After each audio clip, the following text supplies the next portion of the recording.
আজকের রেসিপি হচ্ছে পানিপুরি। বিশেষ করে এইটা প্রত্যেকটা মেয়েদের শুনে রাখা দরকার, জেনে রাখা দরকার। বোনদের, বিশেষ করে আমার বোনদের।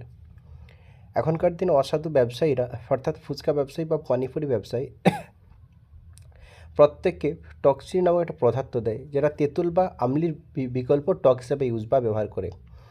এত মারাত্মক ক্ষতি করে, যে ক্ষতি হচ্ছে আমাদের পেটে ক্যান্সার, আলসার এবং বিভিন্ন রকম পেটের ব্যাধি ডেকে আনে।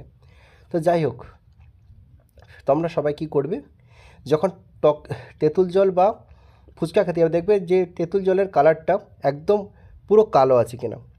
যদি কালো থাকে তাহলে ভেবে নেবে তেঁতুল, আর যদি খাওয়ার পর দেখবে হালকা মিষ্টি এবং টক ভাব থাকে, সেটা বুঝে নেবে এটা অরিজিনাল তেঁতুল। এবং দ্বিতীয়ত, যদি খাওয়ার পর মুখে কষাটে ভাব থাকে আর তেঁতুলের কালার দেখবে যখন হালকা সাদা টাইপের হয়ে আছে, পুরো কালো নয়, তাহলে ওটা বুঝে নেবে কিন্তু ওটা 100% টকচিনি আছে। তোমরা বাড়িতে টকচিনির দোকান থেকে কিনে নিয়ে দেখবে যে টকচিনি কী, আর তেঁতুলকে একটু জল করবে, দেখবে তেঁতুলের যে জলটা সেটা পুরো কালো হয়।